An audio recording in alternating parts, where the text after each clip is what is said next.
Listen. Okay.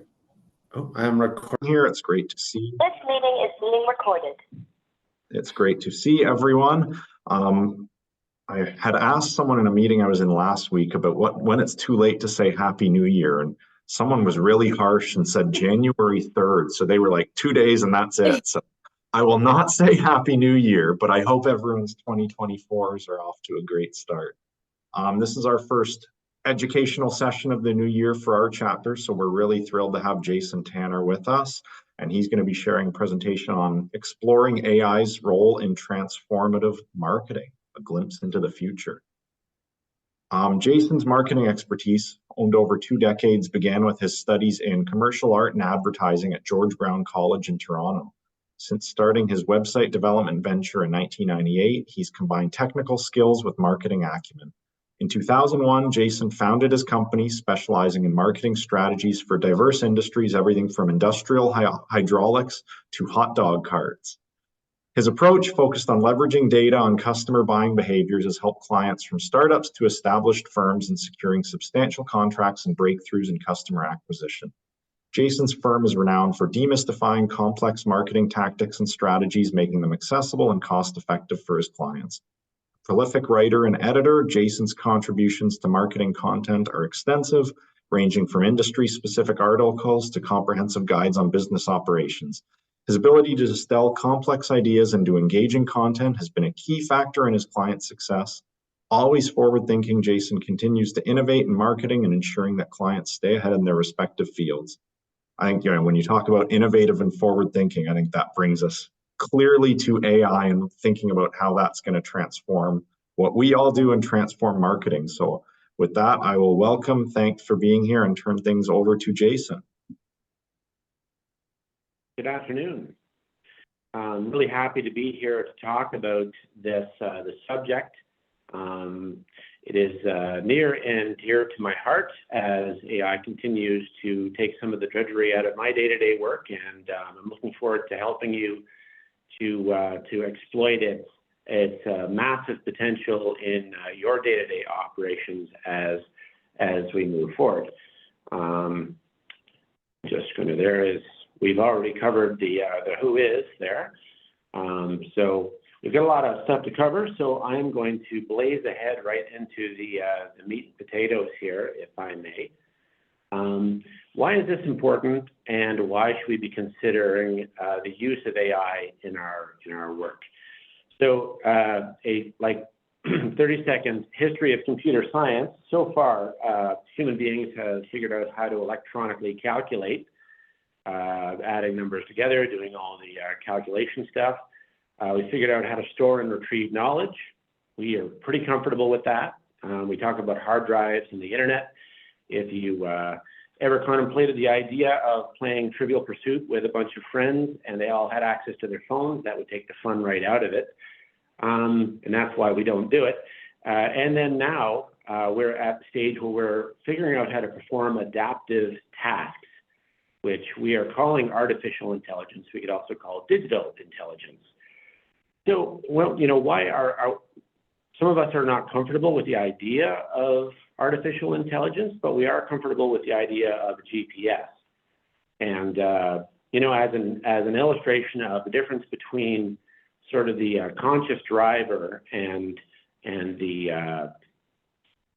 artificial intelligence that makes good decisions and adapts to new maps in our work, the GPS in the car is a good one. So when we're driving our car, we are happy to get the best possible map to a solution, the most efficient route to get to the destination that we have in mind from our GPS. In fact, if you're anything like me, you've begun to mistrust your own judgment when it comes to your own intelligence when navigating the complex maps that we have in front of us physically, moving through our geography and environments.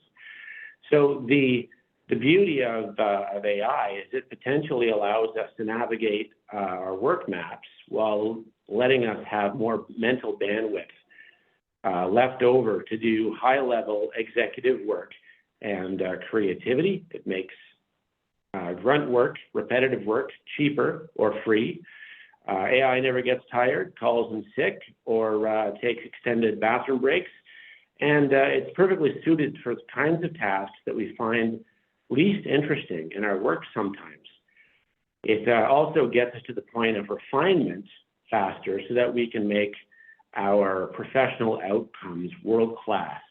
And what I mean by that is that most of the work has ideally been done, the grunt work has been done electronically.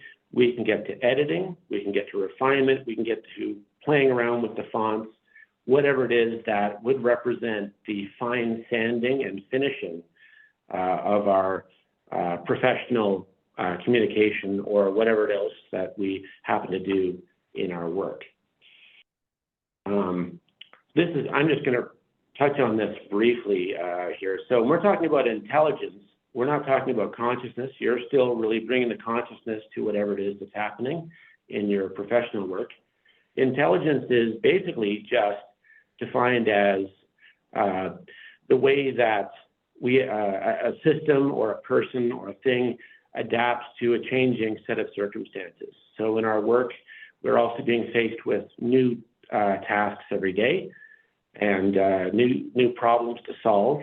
And so the quality or the strength of the intelligence of the tool that we use, or our own intelligence, is a function of our own experience and the sort of mental maps that we have in our minds.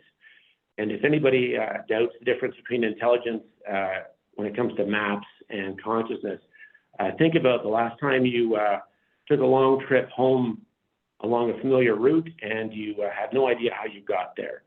So it's not that you were completely unconscious, but you were somewhat unconscious, but the intelligence of your memory got you home. And so we think about artificial intelligence as a trained artificial brain is going to be able to pick out those routes for us without us having to do that cognitively expensive work. So how AI is trained and how we teach it will determine how it does these different jobs on autopilot. So it's important for us to understand that it's a training model that does work on autopilot, but it needs good instructions and it needs good information. We're going to get into that. So how does AI think? So first of all, AI needs clear outcomes. We need to have clear outcomes. So when we're trying to develop prompts for it, or we're trying to create instructions when we're researching tools to do work for and with us, we want to have outcomes in mind always and clearly articulate those, ideally on paper or typed out so that we have them in mind. AI needs to be trained. What does it need to be trained with is the question. AI needs to be trained with information. We know that GPT-4 is trained with the internet up to about 2023 at some point, depending on what you ask it. It may say 2023 or 2021, depending on what version you're playing with. And finally, AI needs feedback and or hand-holding. And there's a phenomena that I call the BS ratio. So when you're getting outcomes from AI, we all know that doesn't always come out perfect. If we're lucky, it comes out pretty good, and we need to push back and say this is okay, this language is superlative, or basically give it feedback so that it will do its best work. And then quite often we take whatever it gives us and take that into Microsoft Word or Google Docs if we're developing documents, and refine it further so that it's perfect and it's ready for other human beings to look at. So that's how it thinks. You're going to hear the word model used quite often when talking about GPT-4. You could use the word brain interchangeably with model. So I have a brain, believe it or not. And in the computer science world, a model with a brain or a set of knowledge or maps to perform certain tasks is sometimes also called an agent. So you'll see in some of the solutions that we're going to talk about, they use the word model and brain interchangeably. They will suggest creating a brain which is basically trained on private or public knowledge. GPT-4 is a public model or brain trained on the internet. It read everything on the internet. Microsoft Bard is also a public model. And as I've alluded to, it's possible to create private models at low cost that can contain sensitive data that you can use to train it. And we see more and more law firms doing this. I don't know if you like watching shows about law firms, but you'll often see they'll have giant libraries with information, old cases, all this stuff. And this is being digitized and being used to train models, ideally, so that they can get the information they need quickly. But those are private models. And so all models start out in an almost childlike state, right, with no information, but ready to learn. Moving on to the next. Okay, so when we're talking about models, I'm just going to sort of flesh this out a bit for you here, so you can understand how models think differently.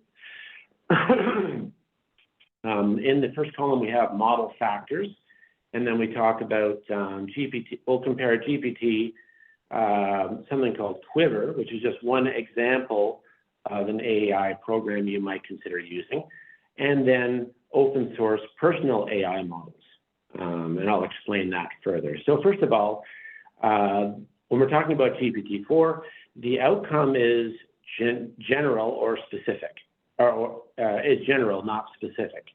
It's designed to be used by many people to perform a massive amount of tasks related to language, related to writing, research, these sort of things.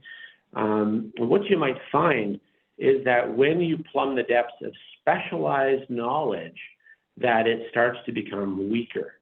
Its answers become either trite or nonspecific.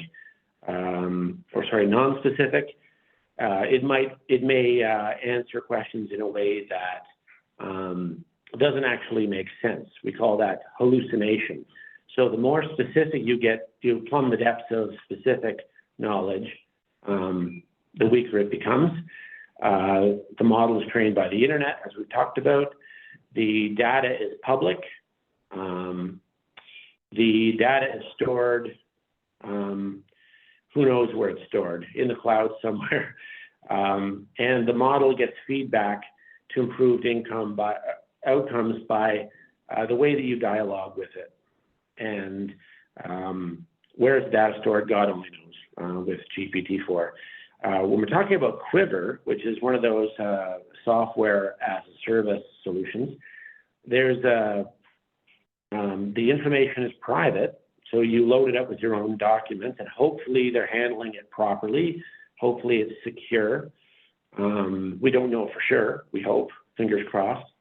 The model is trained in the cloud using your data, and again, it's in the cloud but private. The data is stored in the cloud, and the model gets feedback based on how you interact with it. Now, contrast this with an open source personal AI. So you can actually install a brand new sort of, if you think about a GPT-4 as an adult, sort of, or a teenager, you can install a completely blank GPT on your computer now and train it on your on your documents. Perhaps you can train on the grant proposals that have been successful, request for proposal, government guidelines on what grants are going to be successful and what things they're looking for, a variety of factors that you can play with. So then you can edit the proposal that's created and push that edited version back into the brain and say, here's another example for you to consider. And the beauty of that is, from a security point of view, that can be completely private and local to your computer. So it's as safe as your computer is. So that's another option that's interesting.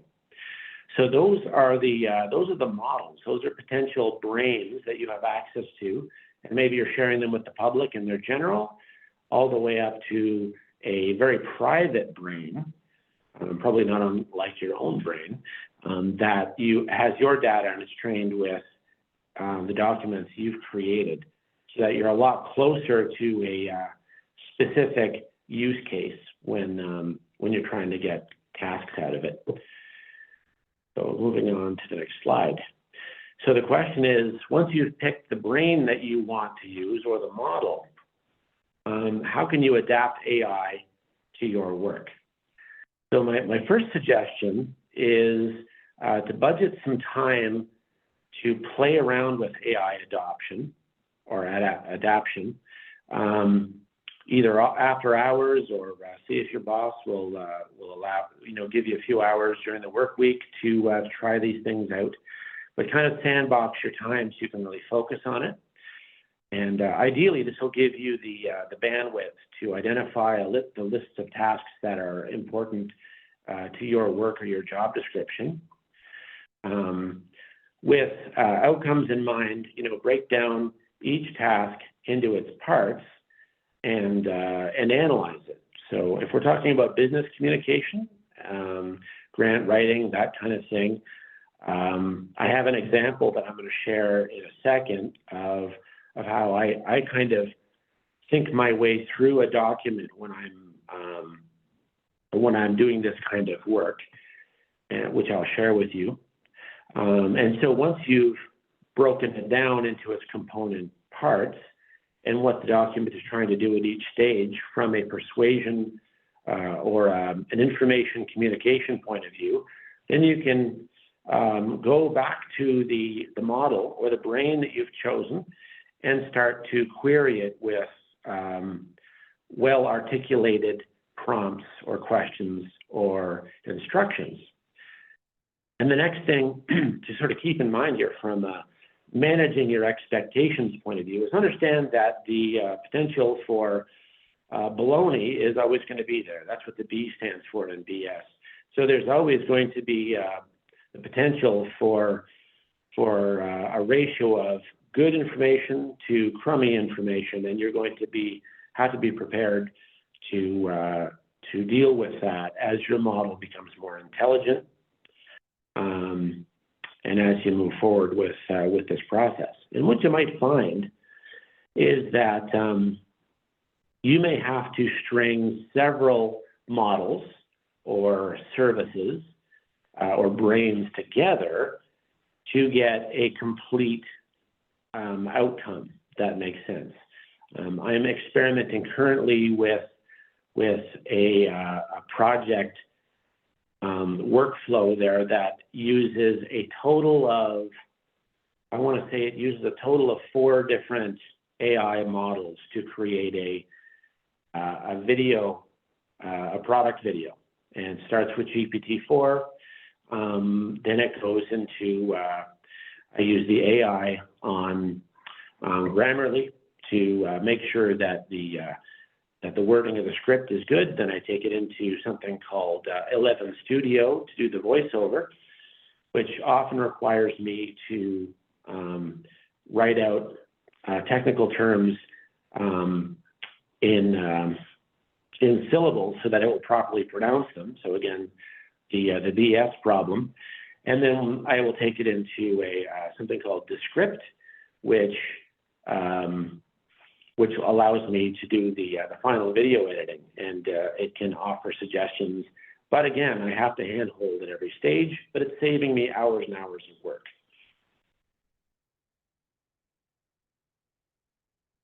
Okay, moving on to the next slide here. So as we're moving along here, we're looking at, we're thinking about AI. The big question is it providing suggestions or solutions? And so depending on the sophistication of the brain or the model that you're using for the task at hand, you might have to chalk it up to suggestions. And what you might find you're doing is actually dialoguing with AI to help you to brainstorm ideas. It's important when we're talking about business communication and writing to make a distinct differentiation between editing and writing and editing. If we write and edit at the same time, it's very hard for a human being cognitively. Well, then it's very hard for AI cognitively. So you can take a draft, maybe a transcription of a video or something loose that you've thrown together or some bullet points, and then say, hey, can you try and create a draft or something more final out of this, and tell it what tone to use, or vice versa. You can kind of be the editor for the AI, so treating everything as draft. So you can get AI to work on either the draft or the writing side of it, or the editing side of it, depending on what you want to do. That is suggestions or solutions. In the kind of work that we're doing when we're developing business communications with AI, we are part of the closed loop. We're constantly holding its hand and giving it feedback. In other industrial situations, there's a completely closed loop dialogue between the machinery and the computers that are running the machinery, and so AI can basically optimize, can optimize machinery within a factory, for instance, in a closed loop. But so in this situation with large language models or private language models, like we've been talking about, we're really doing the hand-holding. So we're a big part of that, of closing that feedback loop that AI needs to do its job properly. So when we're trying to create prompts and we're trying to think about outcomes, let's just look at, for instance, this MRI grant proposal case sample that I have here, and hopefully you can see this tab. Just taking a moment to load. Can everybody see that? I don't know. Are we? Okay, I'm looking. Yeah, I just switched back over to. We can see it. Got that? Yeah. Okay, great. Get back in there. So what I've got here is an example that Krista sent me about this is a potential grant proposal. And what I try to do to be able to teach GPT-4 or a private model to understand how a grant is written, if this is the task that you want to do, I've kind of put in notes as I went through and read. So I've read a couple of sentences and thought about what is the goal of that sentence. So if I gave it the goal, right, like define and explain the problem to be solved and why the reader should care, I could give it some bullet points on defining and explaining the problem. And then I could give it some bullet points on why the reader should care. And what this helps you do is to create an inventory of data that you need to feed the model so that it will be able to produce results that are at least worth editing. and it will save time, create sentences. And once it pushes you back, let's imagine it pushes you back this first paragraph, you could ask it to change the tone. Say, can you give this a more professional tone? Please refrain from using the first person. Please remove all the passive voice. Please do not use superlative, not superlative, but hyperbolic terms like we're the best hospital, ever to be built in the Western Hemisphere, and things like that. Because if you are not adequately articulate with your prompts and your instructions, that won't stop the model from answering. As you're probably well aware, it will do everything from making things up to hallucinating, as far as that goes. So as you go through your document, what I encourage you to do is analyze it to figure out what are the purposes of each of the pieces, and try to come up with a structural taxonomy for what each part of the document is for. And what you might find is, and I found this in my own documents, is that you end up with some redundancies. And it gives you opportunities to create more crisp presentations there that appeal to donors and those that are reviewing grant proposals. You just end up with better results because you're really thinking about what every little piece is for, because you're trying to teach the large language model to assist you. Okay, back to that. I hope that that's sufficiently clear, and I'd be happy to email out a copy of any of the examples in the pitch deck there if you want to see that later. So the rest of this slide here. So what is the outcome when the task is done perfectly? I want to have that very clear. If everything goes well and according to plan, what information is going to be clearly communicated to the reader? What information is needed so that this task is done properly? We get that from analyzing the document. And what specialized knowledge or understanding is required to do the task? So this is going to be one of those areas where thinking about a private language model that's set up in your office, that either on your computer or as a server or on a server that everyone has access to, might be enormously useful. And that's something that we can potentially help you with in our business as well. Although there's some really excellent YouTube videos out there on how to set up these open source models and then train them with your documents.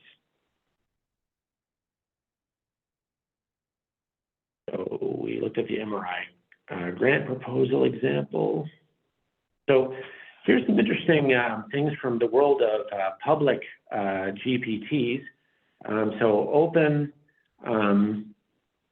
AI, the company that came up with GPT 3.5 and 4, has also started doing this really terrific and neat thing where they've opened up a marketplace for developers who are creating specific brains or models that use the same basic technology as GPT 4 to answer specific questions. So we have some examples here from a search that you can do when you're within their ecosystem. I looked up grant proposals, and there's a grant ace winning proposals, expert grant proposal writer. All of these apparently, I haven't played with them yet, and I'm not an expert grant writer, so I don't know how good they are.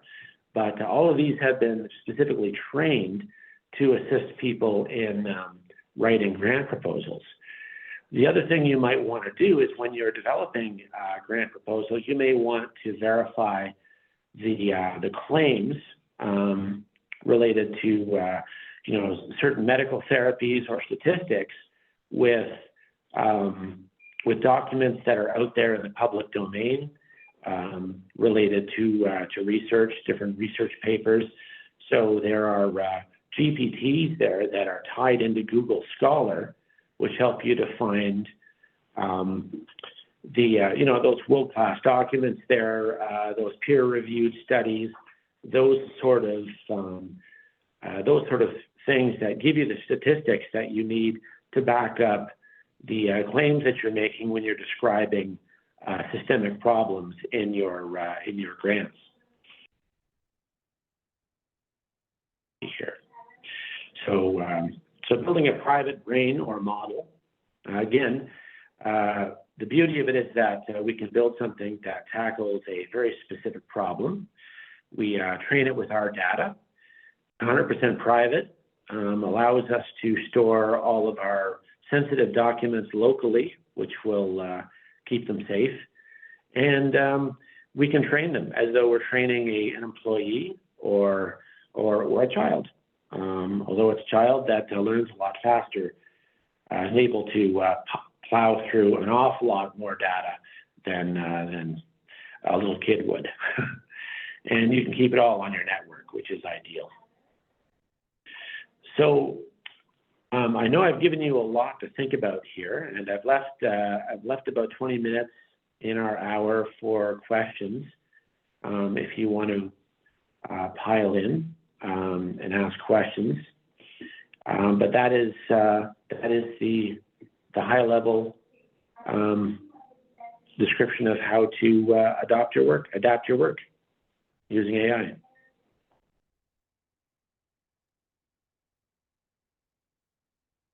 Thank you so much. That was, I don't know about everyone else, I say insightful, but also like my head is racing as I think of different ideas and implications and things I could do. So I'll turn it over. Does anyone have questions? I see one question in the chat, so I'll read that out now. What is one thing that people should keep in mind when starting to work with AI? One thing, outcome. And so outcomes are also nested, right? So you're going to have a big outcome. I'm going to use a grant proposal example, right? So your outcome is, of course, you want to convince the person to support your organization. And then what are the micro outcomes in the document? So if you look at the way that persuasive documents are constructed, they go from a headline that takes a person to the first paragraph. First paragraph makes them want to read the second paragraph. Second paragraph makes them want, that's a meta outcome, right? So when you're looking at your writing, does the first paragraph make you want to read the second paragraph, right? And what is the information that needs to be conveyed? In a world-class example of this document, what are we saying at every single level? So think about outcomes from a meta point of view, and then nest outcomes throughout the document, because there's a trajectory you want to take a person through to keep them in it. And any task that you are breaking up and analyzing will have principal outcomes and nested outcomes, and that's the most important thing. Oh, and maybe the second thing is you're going to have to hold, whatever it is at this point, you're going to have to hold its hand, and because any work you're creating and you're responsible for, you're going to have to edit it before you unleash it on the world. All right, so we'll go to a question from Margaret next. Can you speak to potential negative outcomes of using AI to help develop donor messaging? So a negative outcome might be that we can delude ourselves into thinking that we don't have to have human contact with people. We want to, we're really dialoguing with human beings. We find this in marketing as well. There's a tendency to think that if we have just the right tools, that we'll be able to take our hands off the steering wheel. So we want to be careful with how we feel about the work that's being done. We need to keep our hands on the wheel, right? It's okay that the GPS is chattering away with suggestions, but our judgment and experience and professional reputation is all in play here, right? So we should be cautiously trustful and mistrustful simultaneously with this, right? Did that answer your question? The potential negative outcomes would come from just taking your hands off the wheel. Awesome. Thank you, Jason. We'll go to a question from Sandy. What added value comes with a paid subscription to an AI tool such as ChatGPT 4 versus the free version of ChatGPT? Well, for the low cost of $30 a month, you have the newest version of GPT-4. One of the things I like about it too is that you can generate images out of there as well. So if you're trying to come up with a thumbnail for a blog post, or you need a picture for a website, you can just ask it all inside of the same model. So between having the newest and greatest trained version of GPT and Discord, and also having access to those mini purpose-based GPTs that I was talking about earlier, have access to the store. So, you know, it's less than a cup of coffee a day. Awesome. Sandy says, thank you. We have a question from Krista. Can you suggest some tips on playing around or learning how to use AI in our work on a daily basis? I would suggest mainly breaking down your work into in specific purposes, right? So if you're looking at what you're doing, first of all, start out with the stuff that is actually important. Don't train AI to do things that have very low value to begin with, unless it's creating time for you to do more executive work. So two things. First of all, try to subdivide work that is actually important and we benefit from improving in into its component parts, and then break it down into its parts, and try to teach it like a child, right? Give it all the information that it needs, and practice. Notice how when your prompts and your text is poorly articulated, how much worse off you are than when you are specific of what the outcome is supposed to be. You can mention who the audience is supposed to be, what their background is. The more information you can give it that is specific to supporting your outcome, the better off you are. So, you know, try to be strategic about it, because it's enormously fun as well. So you could end up going down a lot of rabbit holes and killing a lot of time.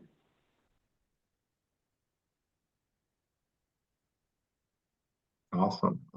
Krista has a question about, do you feel like using AI in our workforce will be as impactful as moving from typewriters to desktop computers within 5 years?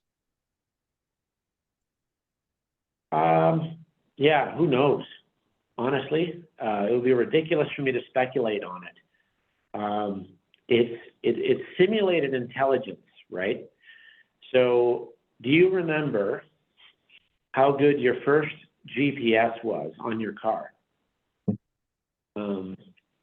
Yeah, exactly. I remember being driven into a construction zone by my GPS. I was on vacation in Quebec once, and I thought it had actually achieved consciousness, and it was exacting revenge on me from all the recalculating I had made it do. Because it took me down some crazy dirt roads on my way to Quebec City. But now, you know, it's on my phone. I mean, do any of us? I mean, some of us have GPSs in the car or have them part of our car, but do we need them? As long as you have a good a smartphone, that's all you need, and it'll tell you how much traffic there is. So just think about the gap between where GPS was, you know. So it had rough models based on maps. That's where sort of GPT-4 is right now, and the maps are getting better. And then you have GPSs now that also have access to live data. So we're going to see more and more access to the internet that is live happening. So it's improving all the time. So I can only imagine. I watch new stuff on AI every single day, and it's like different month to month, seismic differences month to month. So can't even speculate.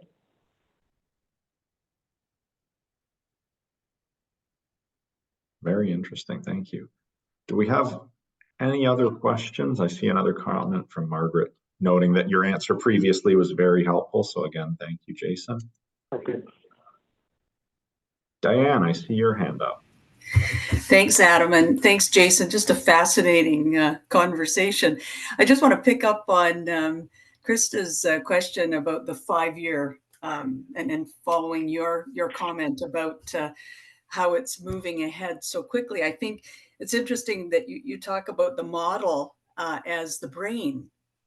And when we think about the executive function, particularly in fundraising, I think we're talking about bringing the heart to everything that we do. So in terms of the evolution and what you're seeing now, how long will it be, do you think? And I am asking you to speculate again, but when does the heart become part of AI, of the AI discussion? That's an interesting question. I have a couple of thoughts come to mind. One is related to, there's something called the Turing test.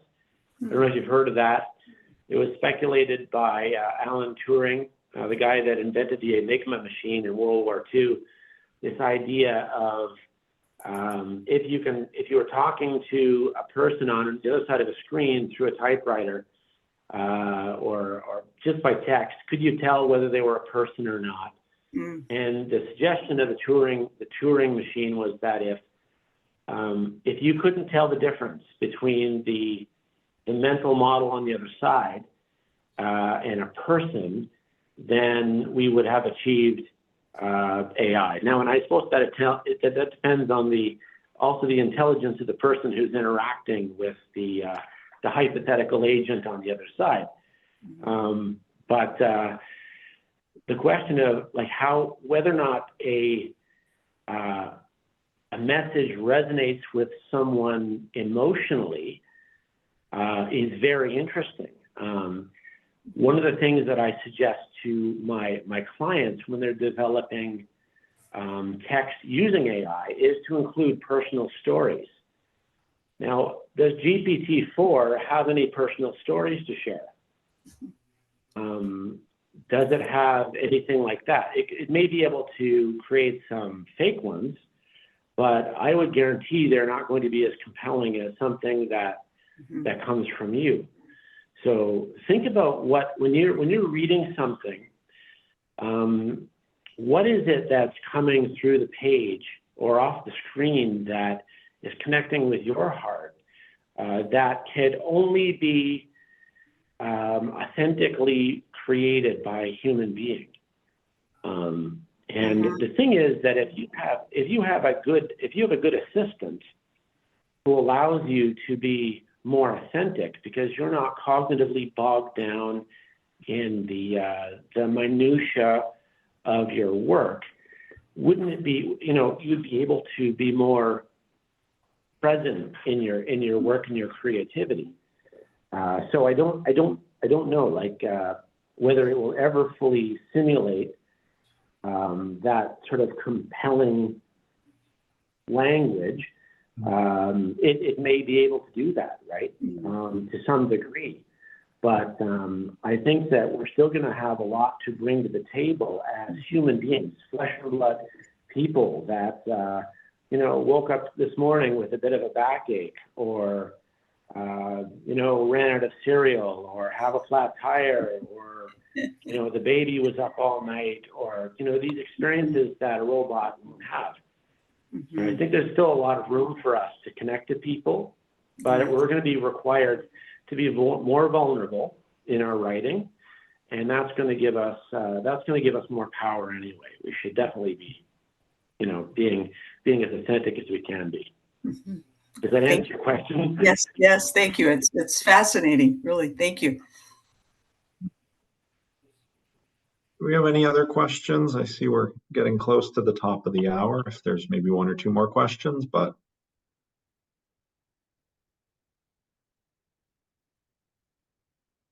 we'll see if any others trickle in. But if not, for this point, I'll just say thank you very much, Jason, for spending this time with us and sharing this with us. I think it's really, fascinating. And I always think of, a lot of the times I think we talk about fundraising and the art and the science of fundraising, or is it an art or is it a science? And I think this fits right into that debate about what AI can do. But I think as the discussions went on and the questions, what it can't do, or I think maybe it's less the art and the science and it's the heart and the brain of fundraising and how those two separate things fit together. So really interesting. I really thank you for sharing these insights and this stuff with us, Jason. My pleasure. Thank you so much for having me.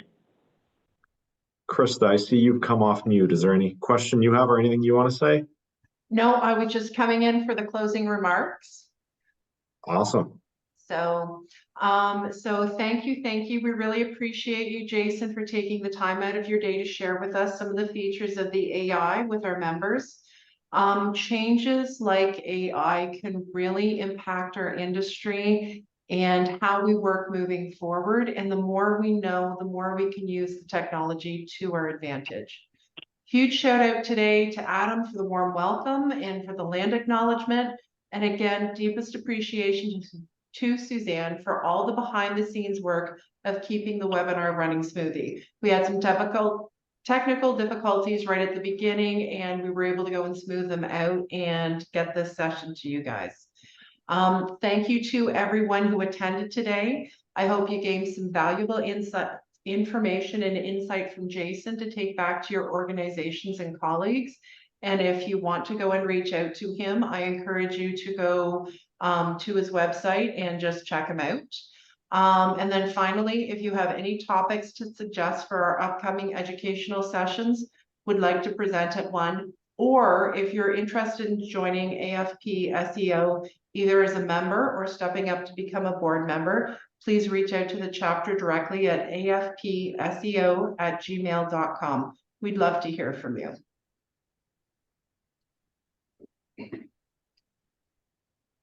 So thank you again. Thank you. Thanks, everybody. Thanks, everyone. Have a great afternoon. Thanks, everyone.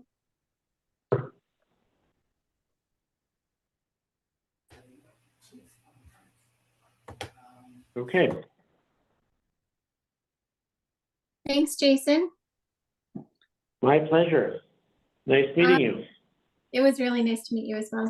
We also, we like to send out a little thank you afterwards. It's nothing to get excited about, but could I possibly get your address, the best address to send something to? Yeah. My physical address? Yeah. Yeah, I'll just put it into the, here we go.